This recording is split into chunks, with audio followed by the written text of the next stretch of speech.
આજે મારે ગોંડલના ગોલ્ડન સ્પૂન બોયને થોડું કહેવું છે કે ભાઈ, અમે ઈંટ અને પથ્થર મારવાવાળા નથી. આ 21મી સદી છે, એ તમે યાદ રાખજો.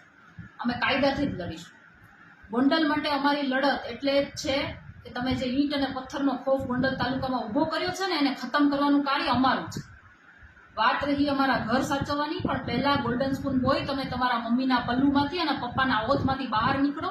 અને તમે કોઈ સંઘર્ષ કરેલો નથી, તમે તો જન્મથી ગોલ્ડન સ્પૂન બોય છો, માટે તમને સંઘર્ષની વ્યાખ્યા પણ ખબર ના હોય. ભાઈ, તમારું સાચું નામ તો જ્યોતિરાદિત્ય સિંહ છે, પણ ગોંડલ તાલુકાના લોકોએ ગોંડલ ગણેશ અને ગણેશભાઈની ઉપમા તમને આપી છે, જે ખરા અર્થમાં તો નારાજગી છે. અને ગોંડલના લોકો શાણા છે, જે માત્ર મોકાની રાહ જોઈને બેઠા છે. એટલે દુધિયા દાંત પડે ને પછી રાજકારણ કરજો. માટે ભાઈ, પહેલા તમે જ્યોતિરાદિત્ય સિંહ બનવાની કોશિશ કરો.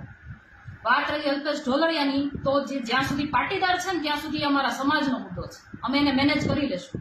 ભવિષ્યમાં એફિડેવિટ કરાવે તો તમે લડજો એના માટે. અને અમારા સમાજની બેનની આબરૂ જે કાઢતા હોય ને, એની સાથે અમારું ક્યારેય સમર્થન ના હોય. તમે તમારું કરો તોય સારું.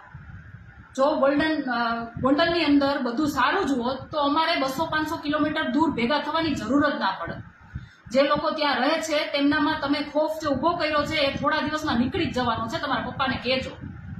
અને હા, તમે અને તમારા પપ્પા આસપાસ 10 બોડીગાર્ડ લઈને ફરો છો અને બહાદુરી બતાવો છો, એ દુનિયા જાણે જ છે. ટૂંકમાં પંચરવાડાની છત્રછાયા નીચે જીવો છો, પણ અમે છે ને ખરા અર્થમાં ભગવાધારી છીએ. સમજાય છે ને પંચરવાડામાં? હવે થોડાક ઉદાહરણ સાથે સમજાવું. ગોંડલ તાલુકામાં બધું જ સારું હોત તો તમારે હથિયારબંધ માણસોને લઈને ફરવાની જરૂર શું કામ પડી હોત? તમારા જેટલી ગાડીઓને હથિયારબંધ માણસોના કાફલા લઈને ગોંડલમાં કયો સામાન્ય માણસ ફરે છે? સામાન્ય માણસ તો ઠીક, પણ ગોંડલના રાજકીય પાર્ટીના આગેવાનો પણ આટલા ઠાઠમાઠથી નથી ફરતા. આઝાદી પહેલા જેમ અંગ્રેજો બંદૂકના નાળચા બતાવીને આપણી પર જુલમ કરતા હતા ને, ત્યારે પ્રજા હથિયારવિહીન હતી ને એટલે દબાયેલી હતી. અને એવી જ રીતે તમે પણ નાળચા બતાવીને જ ખોફ ઊભો કરો છો.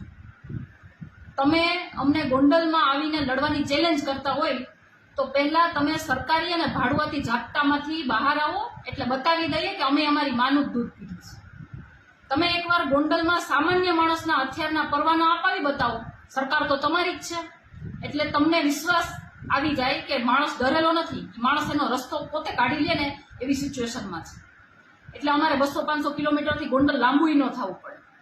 અને ગોલ્ડન સ્પૂન બોય, અમે તો ગોંડલના ગુંડા તત્વોની સામે પડ્યા છીએ, પણ તમે જાહેર મંચ ઉપરથી તત્વવાળી વાત સ્વીકારી લીધી, માટે આપનો આભાર ગોલ્ડન સ્પૂન બોય.